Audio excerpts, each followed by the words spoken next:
I, for one, welcome our new DMVR Nugget overlords.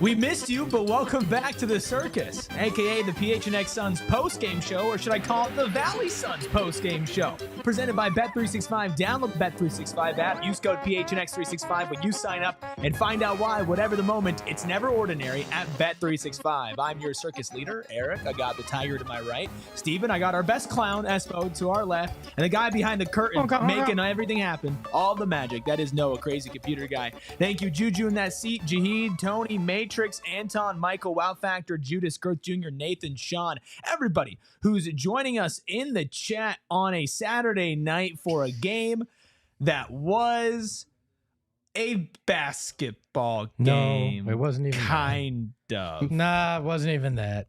Yes, Anton, new win music or lost music because The clown you know show. what? It ain't sad. It's just a circus. So we got that going on for us. What was our biggest takeaways from the Suns 122-105 loss that saw half of the Valley Suns roster play the fourth quarter?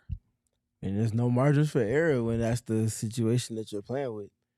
Denver did a great job playing to their game plan, and it made the Suns take shots that they wanted them to take. Ironically, well, unironically, honestly, those are also the shots that the Suns had to not necessarily settle for, but they couldn't create anything else outside of Devin Booker making passes as they overload, like we talked about in pregame, to the extent where he only had 2 assists tonight. So it's a tough context to try to win in. You know what stuck out to me? Somehow, even in a 122-105 loss, some moments of this game were probably some of the more entertaining we've had this season. Because when you remove expectations, you lower them so far. Welcome to where I've been But at. I mean, especially when it even feels like Mike Budenholzer's like, you know what? What difference does it make? Screw it. I'm gonna put Bol Bol. I'm gonna put Ty Washington out there. I'm Boy, gonna the put 5 was Damian crazy. Lee. You know, like It's a sideshow at a circus. I'm, It's not good. It's not quality, but it'll catch your eye every once in a while. I- And it's not. Juju. We don't have our own Wemby. Like, let's Listen, pump the brakes. okay. So that has to be the biggest story. I mean, self-telling about why that is the biggest story tonight. But Bol Bol, I believe, is the biggest story for the Suns tonight. Another game where he had good minutes. Was he great? Was he Wemby, Steven? No. But this is now 2 games in a row where Bol Bol got an extended look, and another game where he had flashes.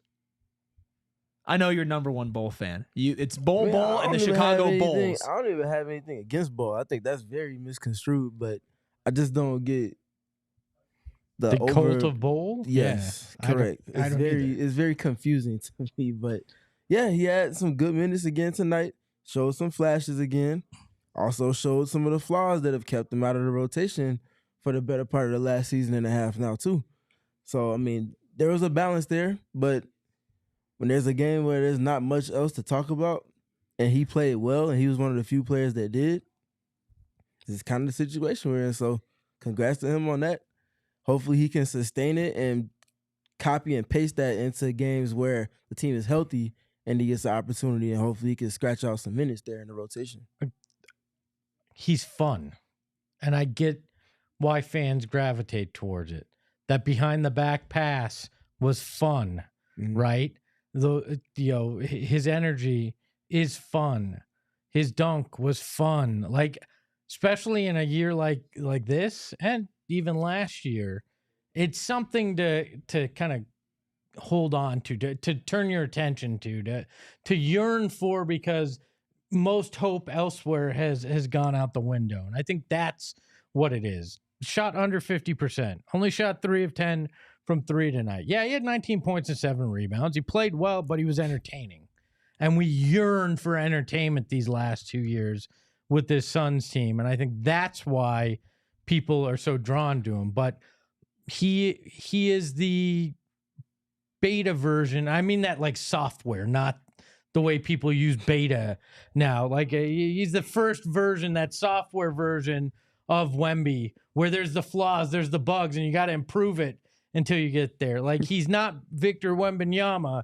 He's a guy that's a flawed player that has moments of brilliance at times. That's who he is. He's fun to watch. And when he got a lot of injuries, fine. Or if we're to the point where we are waving the white flag and essentially saying, whatever, we're going to see what works, then give him more minutes just because you've kind of given up on your hopes for this year. It's fun. And that is the thing that for me right now, I'm just trying to find joy.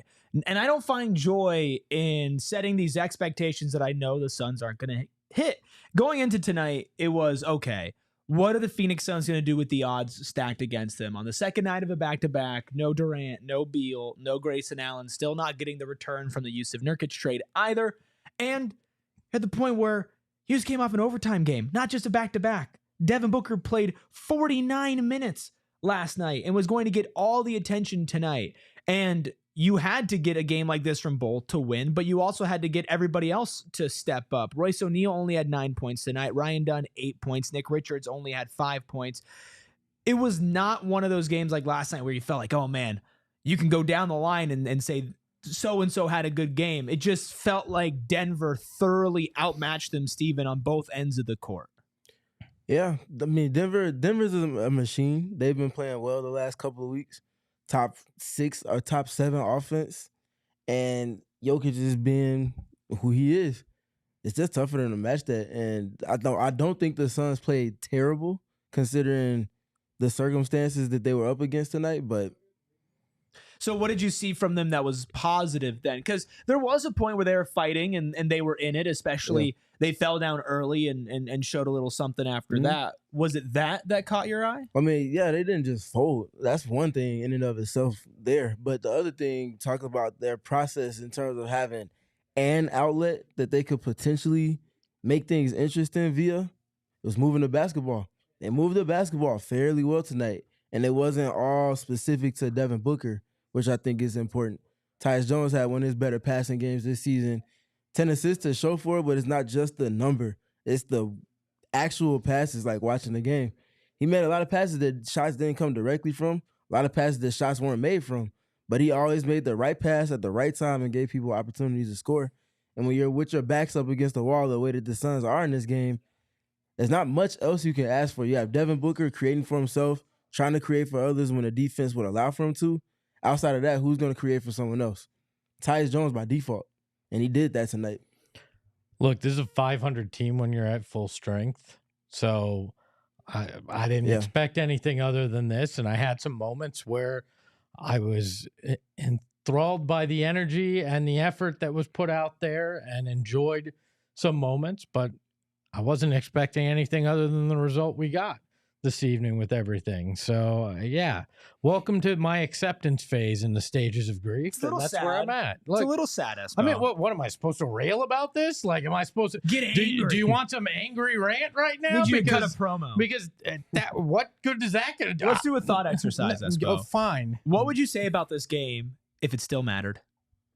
If the game itself was like, man, this was really important. Not just, my expectations are done. With this group? Yeah. Nothing. I would have said exactly what I said, because anybody that thinks this team without Grayson, Beal, and KD were going to do anything tonight when you're playing Ty Washington major minutes and Damian Lee and Bol Bol, you're lying to yourself. And, okay, somebody throwing out the record with KD and telling me, to stop it with it. They're not a good team. Like, they are who they are. We've seen 2 straight years of it. Stop clinging on to that life raft like you're, coming off the Titanic trying not to drown. Right? It's over. Turn out the lights. You're lucky if this is a play-in team. If they are, and they win in the play-in, they're out in the first round. Like, just accept it. Welcome to where we are, and we're just gonna have to find entertainment in the little things, I guess, and and deal with what does this offseason look like. I think that's where we have to be at this point. I've hit that wall, I've hit that place, and I'm okay with it. Like, I can say Bol Bol was fun tonight, and I don't have to go, but the Suns lost, and that means they're not going to be the 4th seed now. No, if they're the 10th seed, the 9th seed, I'm gonna be impressed at this point. Like, I mean, Steven's just like that dude's down bad. I think it's hard not to be. It's understandable. And I think we're just down bad in different ways, you and I, Espo. Because I feel like I'm just looking at everything and trying to find the littlest bits of joy and like clinging on to it. And I think you're like accepting that joy, but it just doesn't affect you at all. Like, it's just. I reacted to the Bol Bol behind the back and those things, but I'm like, when you have gone as long as we have as Suns fans, when you've seen things get close and fall out from under you, when you get a super team and they turn out to be a 500 mess, like, at some point, yeah, you go a little numb to it because you want a title. That's what we're all watching sports for, in the long run. I mean, I know we want the moments and we enjoy that, but you want a title. That's the whole thing, that fandom, you want that, right? And this year has just been such a disappointment that you just kind of wind up where you are, and you go, okay, well, we got a few months left of this. We're gonna have fun where we can. We're gonna have fun just BSing with each other. I got some fun. I got some fun stuff at the end of the show. I'm gonna try to start a little tradition around here. So that's a little teaser for that. We are gonna get into the others. We'll talk a little Ty Washington. How fun is that? We'll talk about Devin Booker's performance. I want to put a poll in the chat. How many minutes per game would you like to see Bol Bol get on a fully healthy Phoenix Suns? The options are 0, 1 to 5, 6 to 10, and 10 or 11 plus minutes per game on a fully healthy Suns team. Steven, I know your answer, and I'm not trying to paint you as a Bol Bol hater, but is it safe to say that your answer would be 0? Because give me 1 to 5. Give me 1 to 5. Just a little taste. Just a little bit. What purpose is it serving? Though? Fun. Yeah. I'd rather see Bol Bol on the court than not see Bol Bol on the court. Yeah, so it's fun when the circus ringmaster sticks his head in the tiger's mouth, but like, if the tiger closes his mouth, it's a bloodbath, and that's what, when they play good teams, I don't want to see Bol Bol out there. That's all I'm saying. Nobody's hating on him. Nobody said he can't hoop. If you were following me in any capacity, especially last season, you would realize I almost looked like the Bol Bol apologist last season, more than I did someone that doesn't feel like he shouldn't be playing. I just don't feel like, if you're trying to win, if you're trying to sustain the playing spot, if not ascend up the ranks and potentially get to the playoffs, top 6, that's not the, I don't see how that helps you do that. If that's the business you're in and it's not the let's have fun dynamic. Well, and the problem is there's zero benefit for you not to be in that business to try to make the play in and everything, because you have zero impact. All you're doing is making things better for Houston, right? You got zero impact on your own collateral. So that's, again, basketball purgatory. You're just here, right? And okay, so they're gonna fight for that, but they're a 500 team. But if you put in some of these guys that give you a little bit more energy, they're not good enough to win. So what do you want? Like, I mean, yeah, you want to get Bol 5 minutes a game? Great. Okay. Like, but he's not going to change things. They lost 122-105 and he had his best game of the year. It's not like Bol Bol is the guy that changes the tide here. I have a question for Big Buddy. So, tone-wise, you all caps talking about, what about Bol Bol now? What about Bol Bol now? And then a couple of comments later, now you're saying, but he was playing out of position last year and he only played in garbage time minutes. He actually had a legitimate rotation spot last season. He's playing 18-ish minutes for multiple stretches over the season and was a plus. Like in non-garbage time minutes last season, his numbers were almost double-digit positive in terms of his impact on the team. And they were almost 11 points better with him on the court defensively last season than they were when he was off it. So, I mean, if you really want to talk about it and you're not just trying to paint me as something that I'm not, like, we can have that conversation, but if you want to have it from an unbiased perspective, you can go on with that. I think the hard part with this conversation with Bol is that it's hard to find the middle ground with a player like him. But I also do think that going into the season, I expected him to at least get more look than what he got in Mike Budenholzer's system. And that's because coming off of last season, like you mentioned, there was multiple stretches where he brought positives on the floor. And I do think that in a certain role, when he's not trying to do too much, which to his credit, that was what he was doing last year, was staying within a role. It's why Vogel started to trust him. That's literally the reason. I thought that maybe going into this year, they could have found a spot for him. Now, they haven't, and you also don't know what's been going on behind the scenes. Is that player working hard enough to earn those minutes? Maybe. We don't have answers to that, but I do think that there's a role for Bol Bol to play. I just don't think that it's like saying by not playing Bol Bol, you are costing this team wins and losses. No matter what, you're just getting better either a little bit on the margins or worse, a little bit on the margins. Like Bol Bol's not going to be a difference maker. So if some people want to watch fun and hopefully they're able to see some good stretches of Bol Bol minutes where he uses his length to impact things, offensive rebounds, he had a couple tonight. I get it. Like, I totally get it, and I wouldn't hate seeing it. I would like to at least give him some leash to see if he can continue to grow in his role, because at the end of the day, you don't have many people who possess the size that he has and the, in theory, abilities he has. So I get it on both sides. I feel like at a certain point, we're arguing almost over nothing. So I'm ready to put the Bol Bol conversation to rest personally. Can I bring one other? Sure.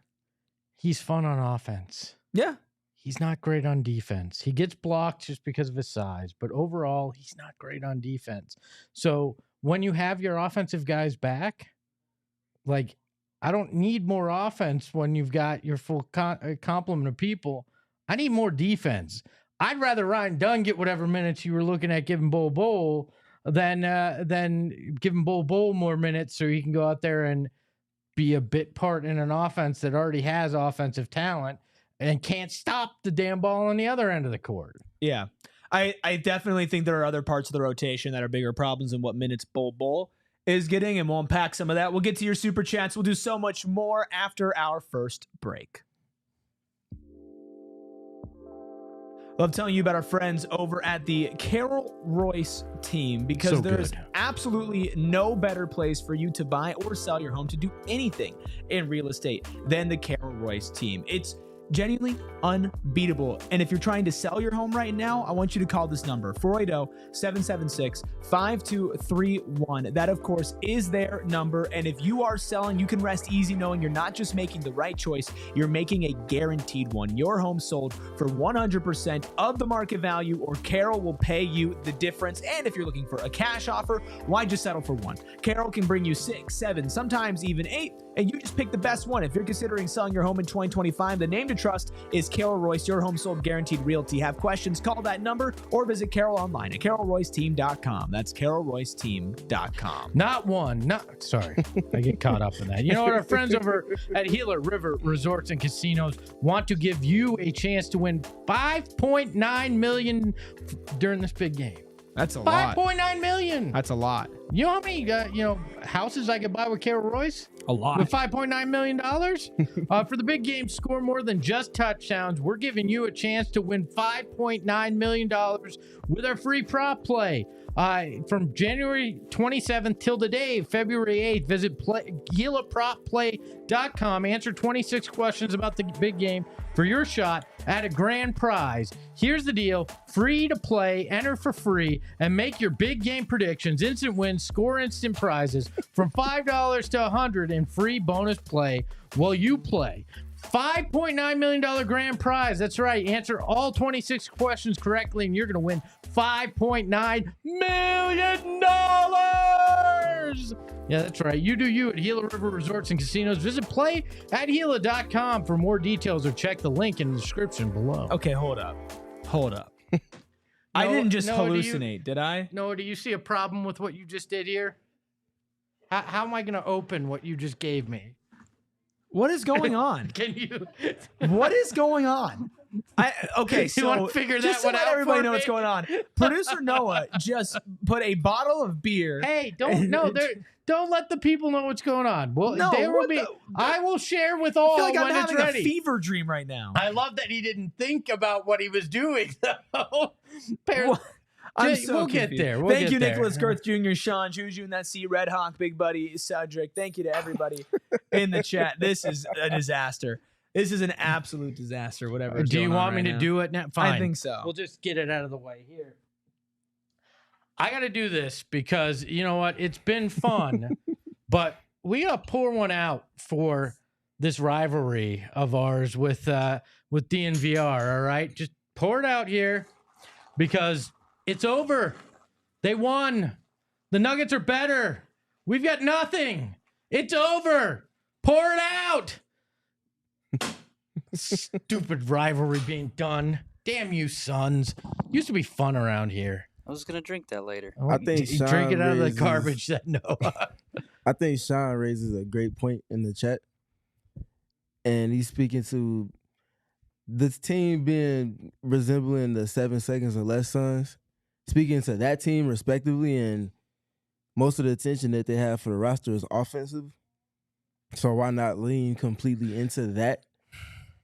And honestly, when the team is healthy, if they're going to be a bottom third defense in the league, But and they the don't- way that your roster is constructed and what Mike Budenholzer is known to be successful with as a coach, what do you have to lose in just leaning completely into your offense at this point?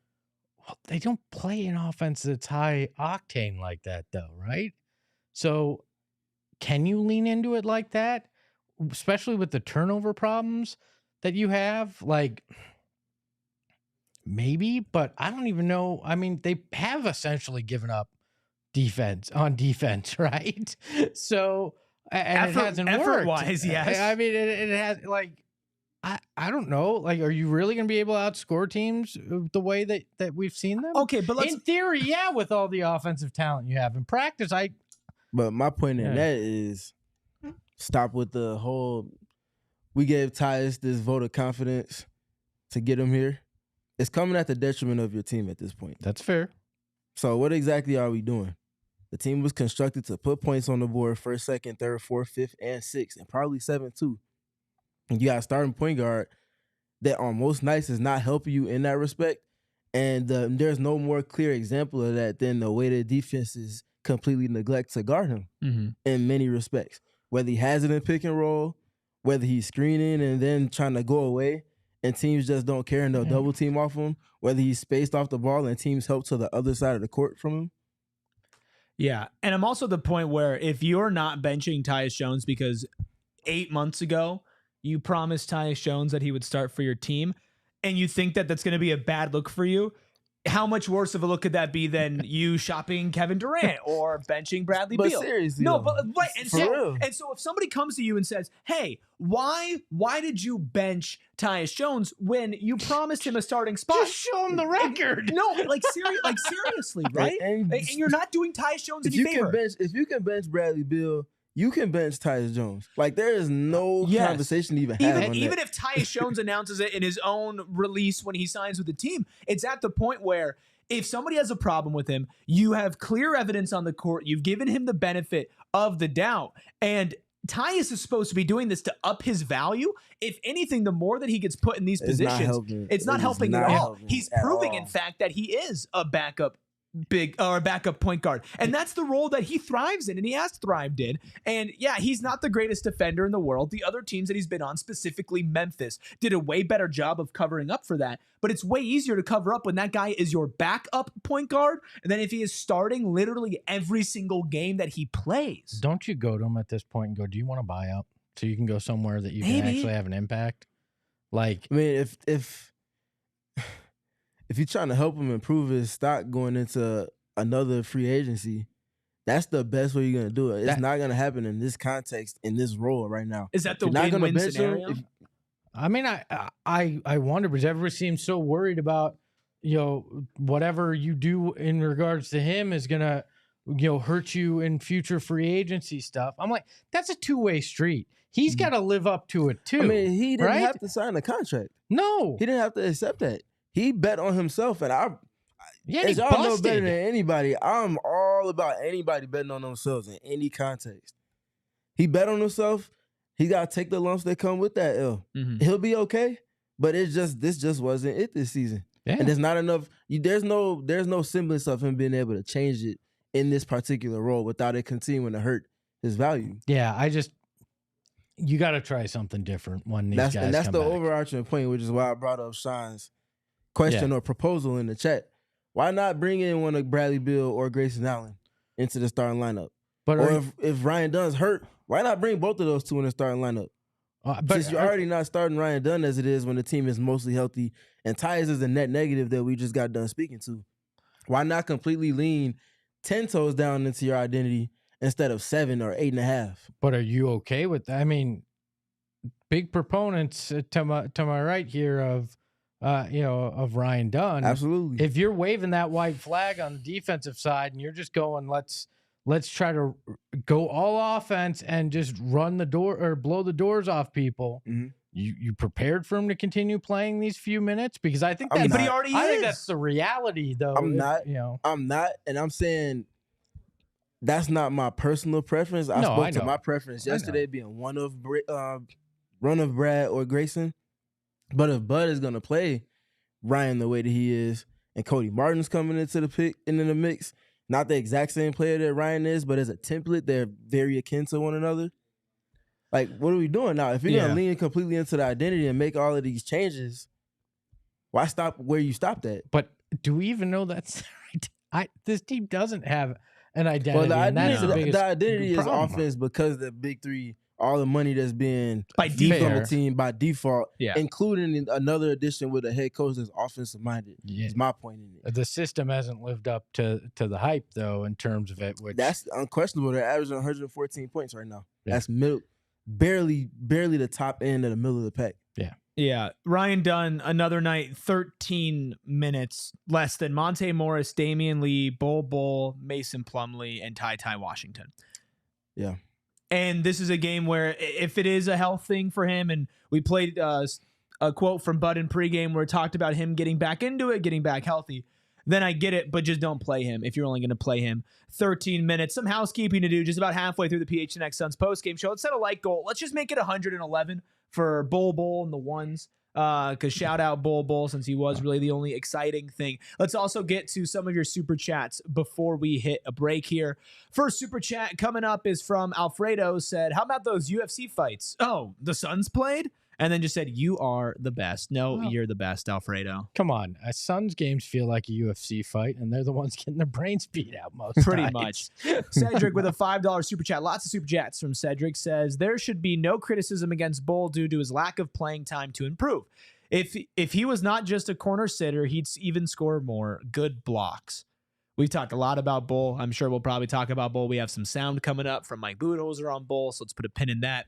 Lonnie with a $4.99 super chat says, we just need to figure out how to get into the play-in at this point. It's possible a 5 out of 7 games would be a start. Yeah, winning 5 out of your next 7 or going above 500 in any capacity, Espo, is a win for this team in its current configuration. Yeah, still playing the toughest remaining schedule in the NBA. Mm-hmm. So if you want to do that, if you want to prove your merit, you're going to have to actually play good basketball. There's no freebies, there's no gimmies. You left those in January and you blew a bunch of them that could have put you in a much better position. So now you got to play better, and you got to play better against some of the upper echelon in both conferences. Mm-hmm. They have some cushion underneath them in terms of the standings, but as we know, that's something that can be usurped rather swiftly, and with the way that their schedule is set up, they got to bring it every night, regardless of if players are injured or if they're fully healthy or half healthy. The schedule don't care about what the context of your team is coming into these games. You got to go make it happen. Right, and you never know if you're going to be injured like you were tonight, missing Beal, Durant, Grayson Allen, going up against not a fully healthy Denver team, missing Michael Porter Jr., missing Russell Westbrook, but still a healthier Denver team, who's an absolute unit and a machine. They're 34 and 19 on the season now. They have an identity. They had their MVP. They had the league MVP. 26, 11, and 9 from Jokic, 30 points from Jamal Murray, 18 from Christian Brown, 18 from Julian Strother, Aaron Gordon with 9 points, but adding 10 rebounds. That's just their starting lineup alone. Their starting lineup went off tonight. You ran into a tough team. Cedric with a lot more super chats, 2 more, saying, y'all are haters. Seriously, who's better by stats? How can you judge Bol, who has not gotten a fair opportunity? There has not been no pick and roll plays or nothing for Bol. 4 blocks. No one is blocking shots. We've had this talk a million times here, and this is not the only franchise. Orlando played him for a while and then dropped him out of their rotation. Denver did the same thing. At some point, a guy, much like this team, is who they are, and you just have to accept that the miracle isn't coming, that it's just not going to change on a dime, and a guy who is a back end of a rotation guy is going to become a superstar. Like, just like a team that was supposed to be a super team, that's a 500 team, ain't just going to magically become the belle of the ball at some point, you know? I mean, if writing multiple articles with Bol Bol specifically as the subject and doing multiple film sessions about Bol when people are arguing against him having relevance to the team last season makes me a hater, I guess that's the fate for me at this point. Then I'll be the biggest Bol hater. Steven, I think, honestly, just in general, you might be the biggest hater I've ever met. Nothing but hate inside this guy. I think it's funny that you're taking the shrapnel and I'm the one that is happy to admit that, you know, I referred to the guy as Sideshow Bol last year. Like, look, man, I'm not saying he doesn't deserve 5 or 7 minutes. I'm just saying he's not some savior that everybody seems to think. And I don't know why everybody keeps defaulting to that. Just because he's fine. Just because they need some hope. Like I said at the beginning of his highs are so high that when you see them, you could talk yourself into it. And again, like I don't blame people for feeling that. I just think that if you are thinking that at the end of the day, the Suns would be in a much different position than when they are right now if they played more Bol, I would personally disagree with you. Devin with a $4.99 super chat says, only bright side in Bol's blocks and steal means that Pippi Longstocking era continues.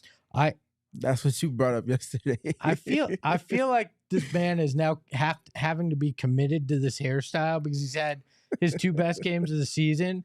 And you got to wonder if he feels a certain way about it. Maybe he loves it. I don't know. But I feel like athletes are so superstitious that he might have just put it up like that one time that he gets in this role. And now he may have to keep it for a very long time. We have a lot more. We have sound from Coach Bud on Bol. We have big, bright, shining star by the numbers. Gerald will join us from Footprint Center. We're just about halfway to our like goal. If you guys could help us out in here right now, hanging on a Saturday night, we appreciate you. Smash that like button. Make sure you subscribe to PHNX Sports. More on the Suns. Ooh, the Suns who lost by 17 after this break.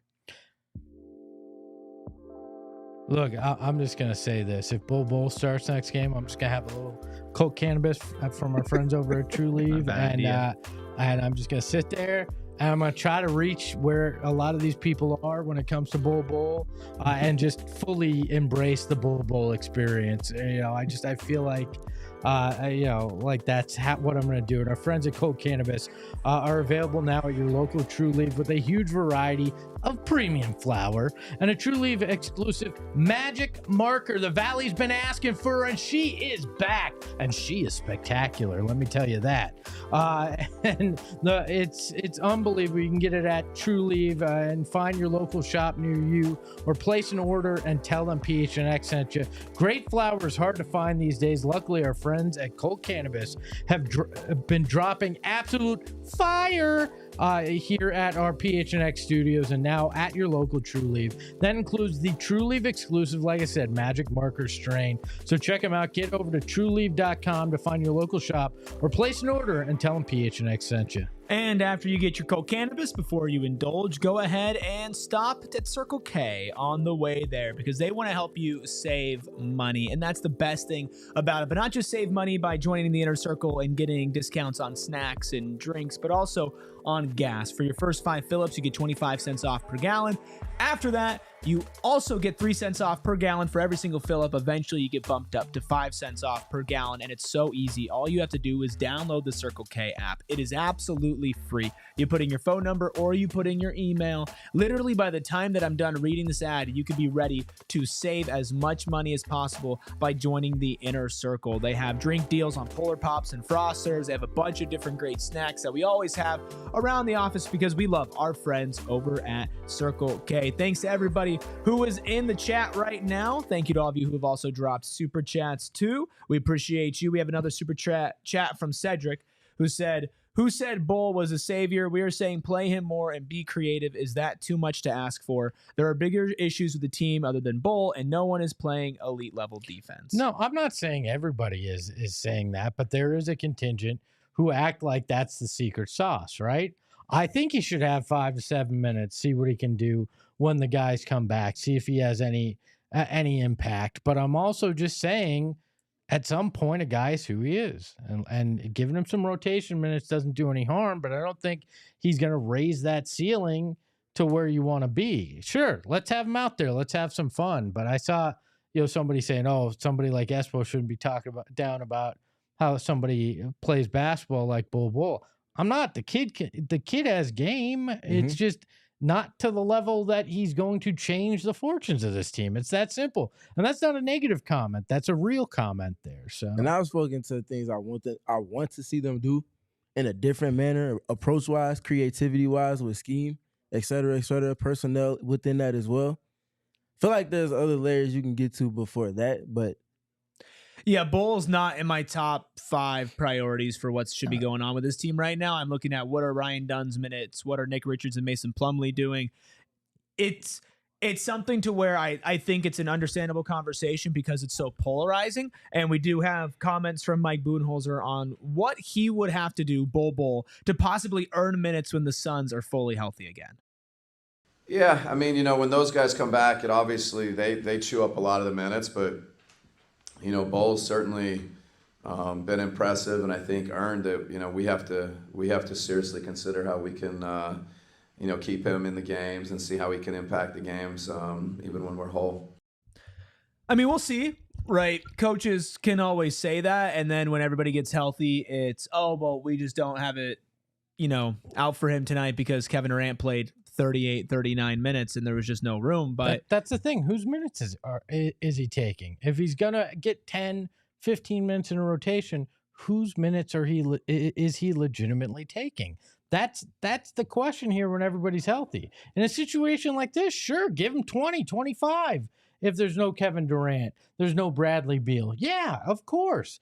But in a situation where everybody's healthy, whose minutes are you having? Because again, there's zero benefit to losing with this team, and you have to do everything you can to get in the play-in to at least salvage something this year. Bol played more minutes tonight than Nick Richards. Yeah, and Ryan Dunn. Is that happening in a game where the team is healthy?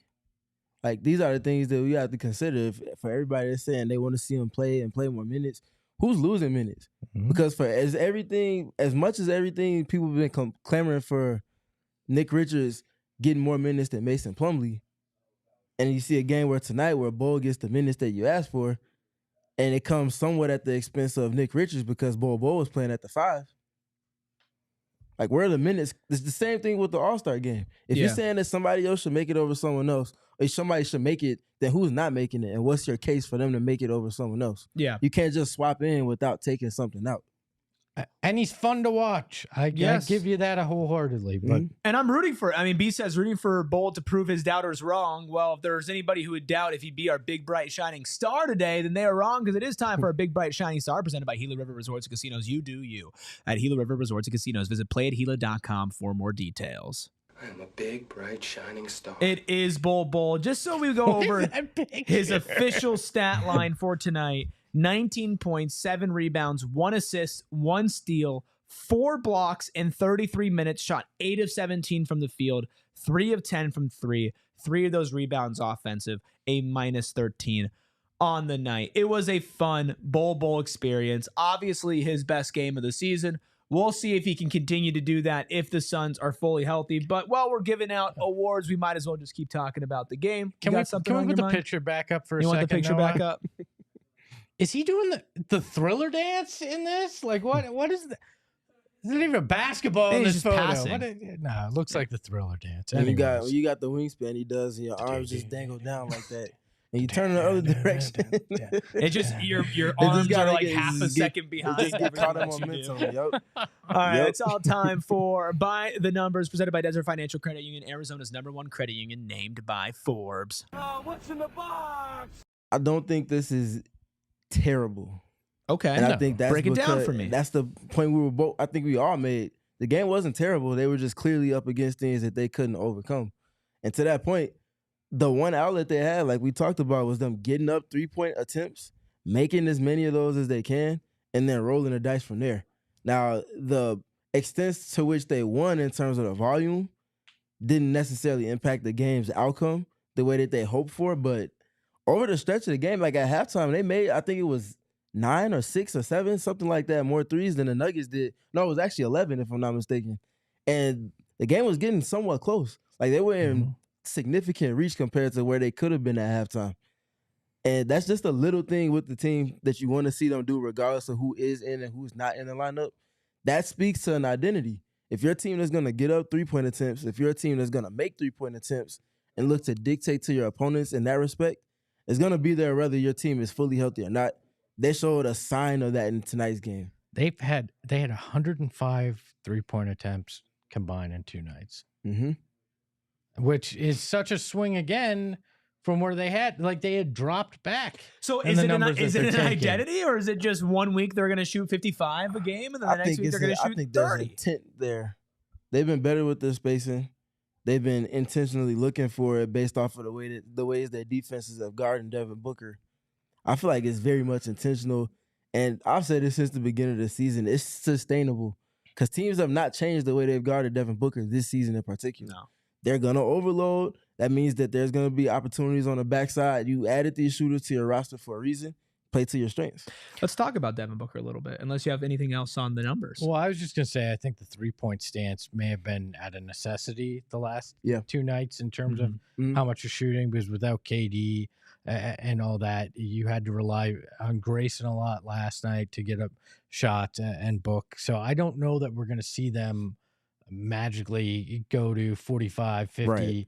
I don't think it's going to be that drastic either. Yeah. Like we may have thought that they would get to at some point this year. I think we're talking back in that high 30s, maybe low 40s range that they're going to try to get. But again, we thought that's where they were going to be all year, and it's vacillated. So identity is a problem still for this club. Yeah, they have the peaks and they have their valleys. It was a valley for Devin Booker tonight, 24 points, 7 rebounds, 3 assists, which 8 of 19 from the field. Also not great. Was getting doubled a ton. Nathan in the chat, which I appreciate Nathan. He's been around a lot recently. He says, Denver hard doubled Booker every chance tonight. They did that really well. But like you mentioned, Steven, that is something that Book has been seeing a lot this year, especially without the 2 other premier scorers playing tonight. Yeah, Denver was nuanced with it. They didn't go to it right away. They were patient with it. They waited to see what Booker's approach to the game was going to be. And when they realized that he was in scoring mode early on, then they started to bring the doubles, and they brought him in different ways. Brought it with Jokic at times in pick and roll. If the Suns started using their smalls to screen for him, which they did halfway through the second quarter and thereafter, they started going with switches and then bringing a person that switched from the initial matchup with Booker to double team from there. So they were nuanced with it, but he had a counter to every double team that he saw. And how many turnovers did he have today? 2? Only 2, yeah. I mean, only six as a team. The volume of attention that he receives when, needless to say, Grayson, KD, and Bradley Beal are all out, to only have 2 turnovers in 34 minutes played, that's great. And the shots that they got from the passes that he did make were there. 2 assists is not indicative, or 3 assists is not indicative of the passing discernment that he had tonight. Well, and sometimes when he got those double teams, his teammates weren't flashing quick enough up to him to bail him out, and he's trying to. So, yeah, I mean, you kind of come into a game like this and expect that when he has no additional running mates. But it wasn't a great shooting night from him after coming off of, his 47.49 minute performance last night. So yeah, I mean, it's tough because when you're the best player, you're going to get held to those standards. And coming into a back-to-back playing 49 minutes, you can't expect somebody to drop 47 and 11 every night, but I think you do expect Devin Booker to step up a little bit more to the occasion than he did tonight, despite the circumstances. We have more on this game. We have sound from Bud, sound from Ryan Dunn about how his ankle is feeling, so much more. Plus, Gerald calling in from Footprint Center after we take our final break. Speaking of break, I'll be taking just a little vacation next week, just some me time, and that's going to involve me going to a Suns game as a fan. And luckily, I was able to do that. Listen, I still love my Suns. My wonderful wife and I will be celebrating our anniversary next week, and her anniversary gift for me was tickets to the Suns game against the Grizzlies, and she got them on Game Time, because Game Time is the best place for you to get your tickets, not just for Suns games, but for live events like theater, comedy, music, whatever you're trying to get a ticket to. Game Time is the best place, not just because they have Game Time picks, which filters out the fluff. It allows you to see a view from your seat, find the best deals in whatever arena you're going to be in, and also find out what the pricing will be before you get to the checkout, which is like the number one problem. But they also have a 110% price match guarantee. If you are trying to buy tickets, take the guesswork out of it with Game Time. Download the Game Time app, create an account, use code PHNX for $20 off your first purchase. Terms apply, but again, create an account, redeem code PHNX for $20 off. Download Game Time today. Last minute tickets, lowest price guaranteed. Bet365, whatever the moment, it's never ordinary at Bet365, and over 90 million people know just that. It's because whatever you're looking to put some money down on, they've got you covered. And right now, they've got a special deal for you. It's breaking news. Bet365, when you're a new customer, you're going to get $150 in bonus bets when you place $5 down. It's that simple. You're going to get it, win or lose, no matter what happens in your bet. And bonus bets can be used on spread, totals, player props, futures, and more. Whatever the moment, it's never ordinary at Bet365. Must be 21 and over, physically located in AZ. If you or someone you know has a gambling problem and wants help, call 1-800-NEXT-STEP. Text NEXT STEP to 53342 or visit problemgambling.az.gov. Tony, Nathan, Sandman, Jeaner, LV, thank you all for being in here. Meatloaf as well. We appreciate you. Thank you for hitting that like button as well. We are inching slowly closer to our like goal. I know that we said we'd talk more about the game. Gerald's going to call in, but that wee breaking news just reminded me that Mark Williams is no longer going to be a Los Angeles Laker, and that trade got vetoed. And that is crazy, and I am happy. So I just wanted to put that out there into the universe. I think the Charlotte Hornets were trying to pull a fast one. 100%. They obviously knew what was going on with Mark Williams. They knew those medicals. And they're like, sure, we'll do this. Please don't look at this too closely. Please be desperate for a big man, LA. And then did you see they released a statement welcoming him back, and like, yeah, please don't be upset, Mark. We're excited that you're a starting center. And you know what the best part of it is? Yusuf Nurkic was sitting there thinking he was going to start again, and now he's behind him on the bench now. So enjoy it. Okay, well, maybe we can unpack that a little bit more. I did promise sound from Mike Budenholzer explaining how Ryan Dunn is having a learning experience guarding the Jamal Murray and Nikola Jokic two-man game. Yeah, no, I mean, I think, Ryan is just, I think almost every night he's getting to, experience and learn and grow playing some of these great players. So I thought he had some good possessions, and then, a couple where he can learn. But it was good, for him to see and feel that again. Especially for all 13 minutes that he did. Speaking of, Ryan Dunn was talked to post-game and was asked about his ankle. Yeah, it's been good. Getting in treatment, getting back on the floor, it's been great. Feels good. Feels like 100%. So just trying to go from there. 100%. I don't think so, dude. No. I think he is. I still don't think that this is them getting his minutes limited because of his ankle. He went out there. He hit his shots tonight. He went out there and he took on the defensive assignment. He still didn't get minutes. And Bud said, if I see it on both ends, he's going to earn it. Well, he did it on both ends tonight. He hit his threes. He played defense. What else do you want this guy to do to get out there? I don't believe that this is an ankle thing because he doesn't look hobbled when he's out there playing. He does look good. Like, it'd be one thing if you could legit see that there was some issue. And if there's some issue, then have him out. Don't even play him if that's the case. I don't buy it. Yeah, it's tough, Steven. But at the end of the day, if he's available and he looks fine in a game like this where you cleared your bench in the fourth quarter and you want to talk about it being a learning experience for him, those two things don't add up to me. They don't, and that's why I continue to question it. It's not making basketball sense to me at all.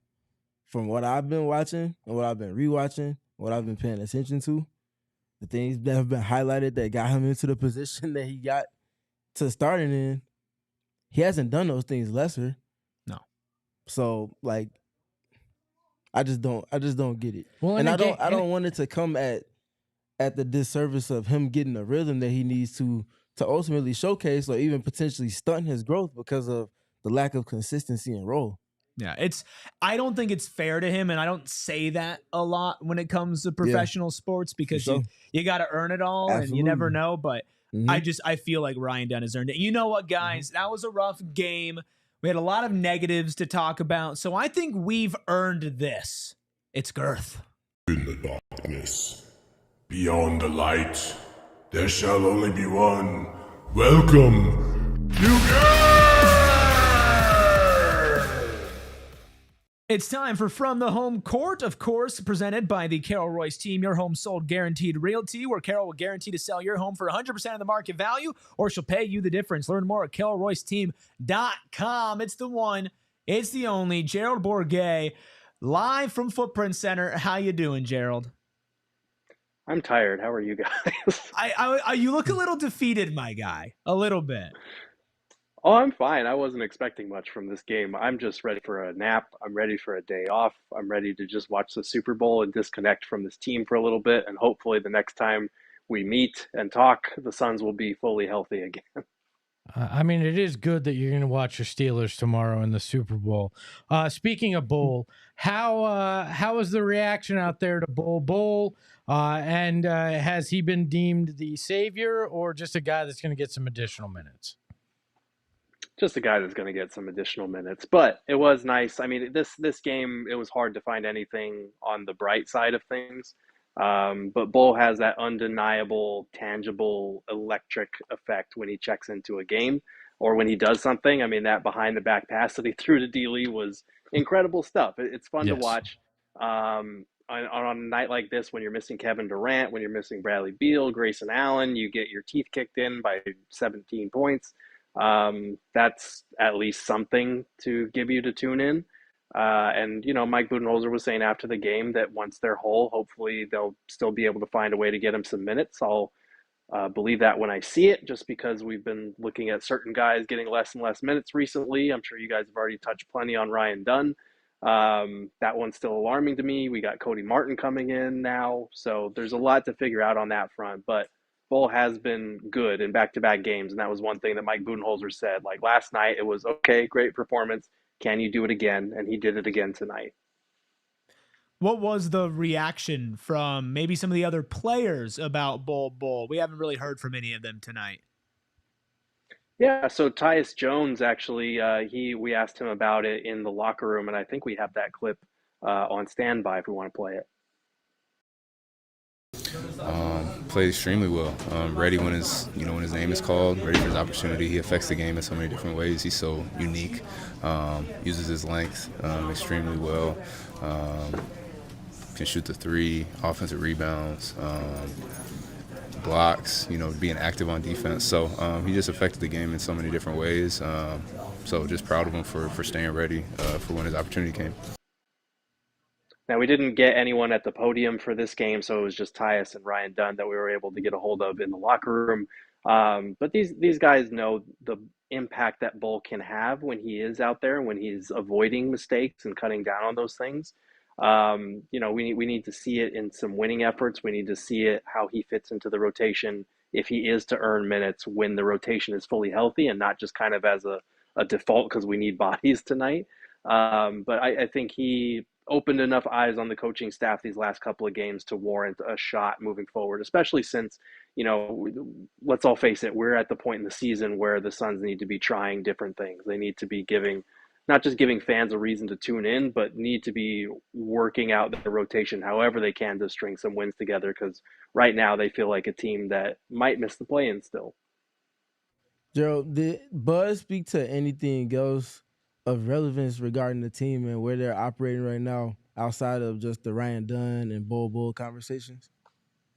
Yeah, so actually one of the big topics of conversation was their three-point attempts. Obviously, they got up 53s. It feels like recently they have been getting up quite a lot of threes. And that was something that Bud actually related to Bol as well, in terms of him getting up 10 attempts and saying that Bol can be a little bit of a spacer for them when he's out there. But Tyus said it in the locker room that that's been a point of emphasis for the Suns recently in terms of wanting to get more of those up.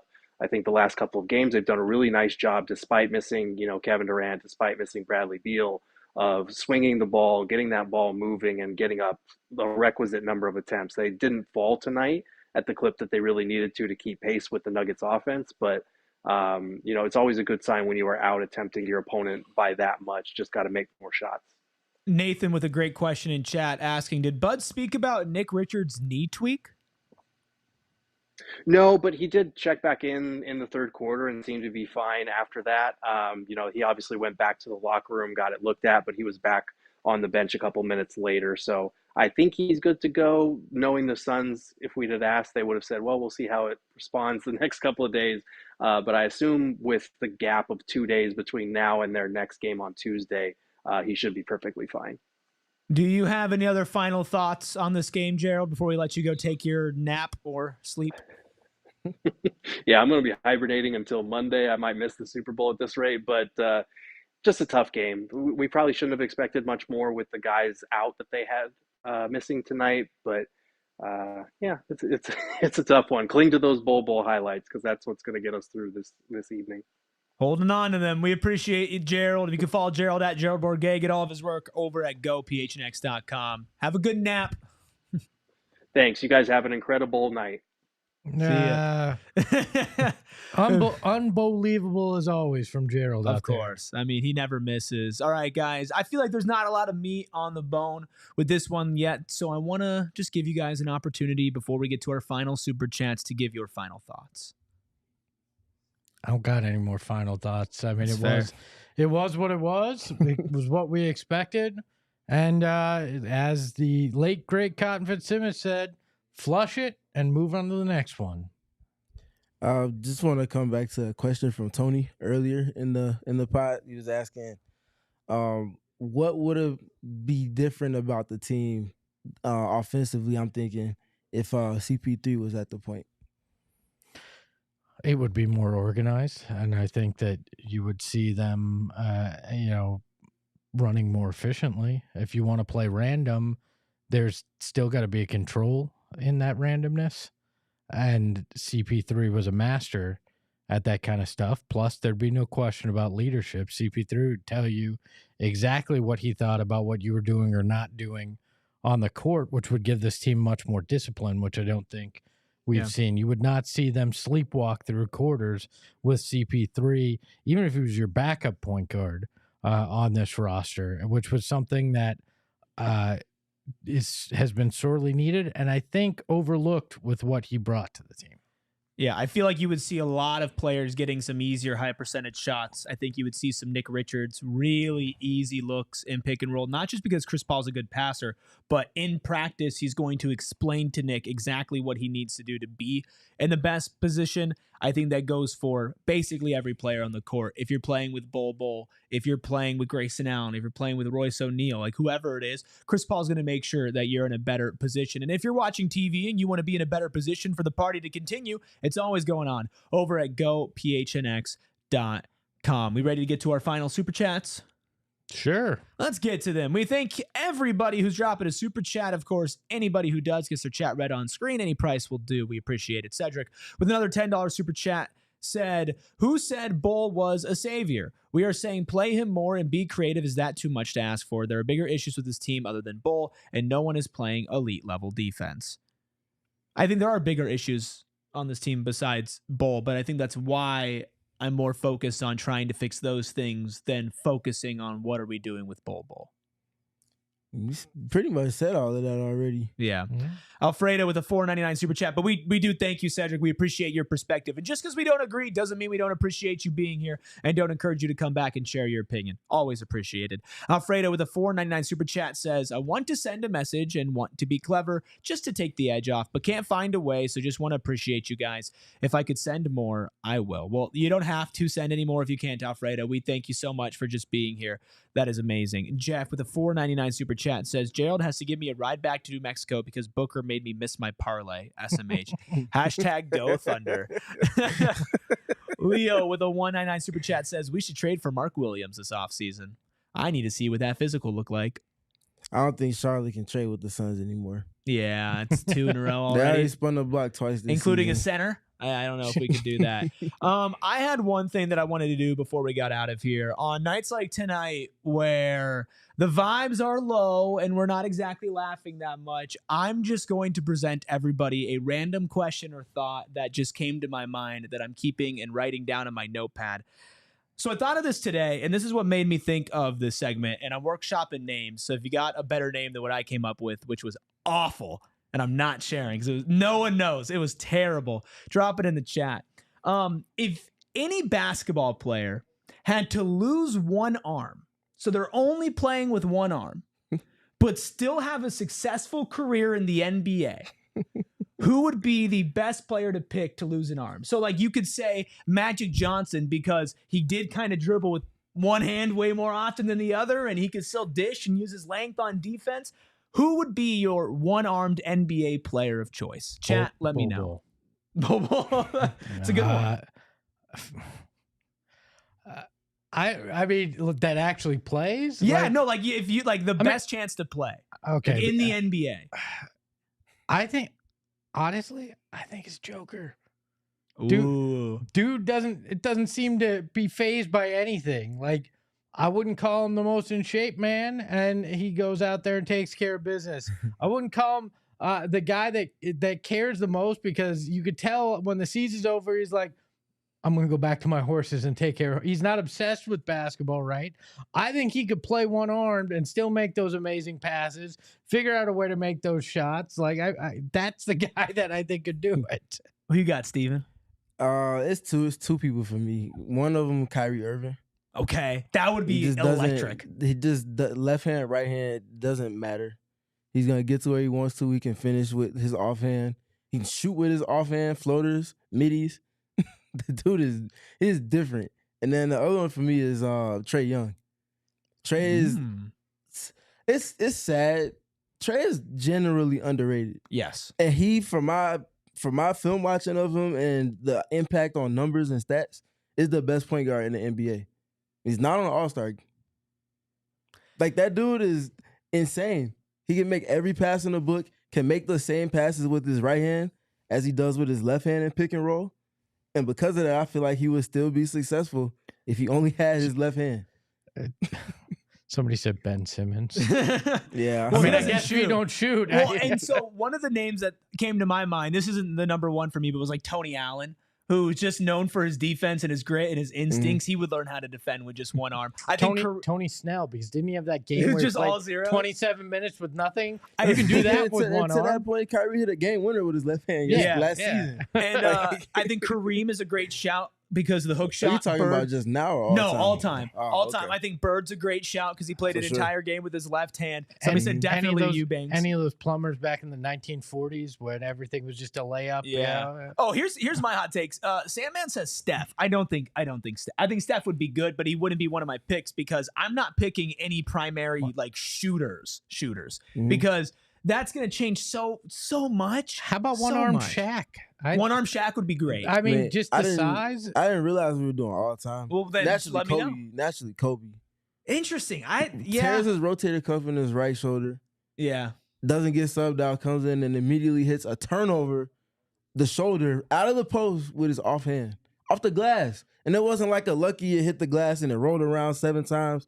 Toilet bowl hit the box and bounced right through the net. Didn't even touch the rim. I feel like Wilt, because he could score no matter what. I feel like the big man defensive guys are always good shouts. Who you got, Noah? Well, I got 3 guys. Bob Cousy with the one-hand dribble. Just electric. And then you got to go with Kevin Duckworth because he already used one hand. And then we got this guy right here who we actually have a picture of. Oh, no. Oh, no, that's too good. That's too good. How about Gerald Green? He's already missing one of his fingers. Part of the way there, for sure. Who else? Who else would be good? There's got to be another hidden gem. Manu? Only the left hand? Manu probably could do it. What about Chris Paul? I mean, I think he could. Yeah. I think he could. I think pass first guards that are setting people up would find ways to use that and have tight handles. To that point, Rondo could definitely. Rondo would be great. Oh, I love Rondo. Steve Nash could get away with it. Steve Nash. Okay. I like that. Any other final thoughts? I know you briefly mentioned, but somebody in the chat said Larry played left-handed just for fun one game. Like I think it would take a very competitive individual. So the Kobe call's great. I think Larry would have that. I think Eddie Johnson would tell you that he could play with one arm and be just as good. I don't know if it's truthful, but he'd tell you as much. So Devin in the chat with a great chat says Devin arm offy Booker. That's crazy. That's I think that arm offy mode. Arm offy mode is awesome. That I don't think there's a better way to wrap up this issue of the PHNX Suns postgame show. Let me know if you have any names for that segment where I just ask a random question. Ryan Dunn. Yeah, maybe. Every drive, if you watch Ryan Dunn play, every drive, he's going to his left hand. A lot of his finishes have been with his left hand. That is his offhand.